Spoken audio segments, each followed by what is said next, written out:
nous commençons par le vitiligo. Il s'agit d'une affection inoffensive, mais souvent gênante d'un point de vue esthétique, car elle se traduit par une dépigmentation de la peau et des cheveux. L'origine de cette maladie est possiblement auto-immune, comme le psoriasis, souvent héréditaire. Le développement ou l'aggravation des plaques peut être lié à une maladie grave, une intervention chirurgicale, une grossesse, un accouchement, un coup de soleil, une lésion cutanée ou encore d'un stress émotionnel. Comme nous pouvons le voir sur ces photos, les plaques touchent souvent les mains, le cou ou encore le visage. Cette maladie est évolutive, donc les plaques peuvent grandir et de nouvelles peuvent apparaître tout au long de la vie. Maintenant, nous allons parler d'une maladie assez commune, la rosacée ou acné rosacée.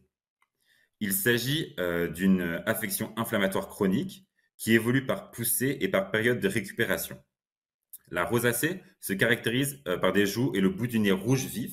Cette couleur rouge est due à une vasodilatation, c'est-à-dire le gonflement de petits vaisseaux à la surface de la peau. Cette pathologie arrive généralement après l'âge de 30 ans. Il est très rare de la voir chez les enfants et chez les jeunes adultes.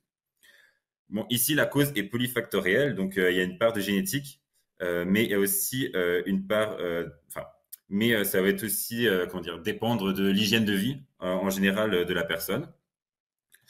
Comme je vous le disais, c'est assez commun, donc cela touche 5% de la population, hommes et femmes confondus.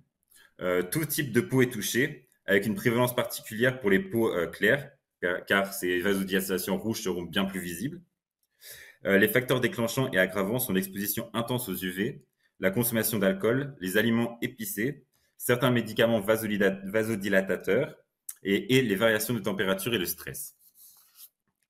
Et pour finir cet exposé, nous allons parler de l'acné, ou acné vulgaris pour le terme médical.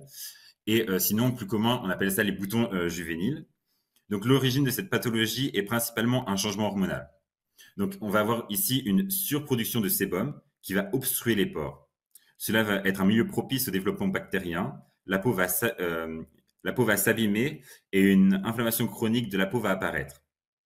Des boutons et des comédons vont apparaître majoritairement sur le visage et sur le dos, comme on peut le voir sur les photos. Comme nous l'avons vu pour l'origine de la maladie, l'évolution de la maladie dépend des facteurs génétiques, des facteurs hormonaux, comme par exemple les menstruations, la grossesse, et il va y avoir aussi des facteurs psychologiques et émotionnels qui vont aggraver les poussées d'acné.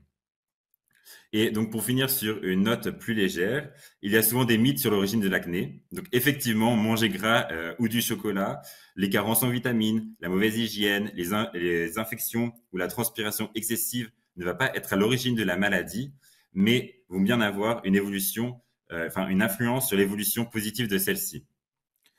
Les éviter permettra une meilleure cicatrisation des boutons et permettra de se débarrasser des boutons plus rapidement. Il faut toujours demander conseil à votre pharmacien pour avoir les conseils les plus adaptés au niveau des produits à utiliser pour l'acné, pour vraiment qu'ils soient spécifiques à votre type de peau.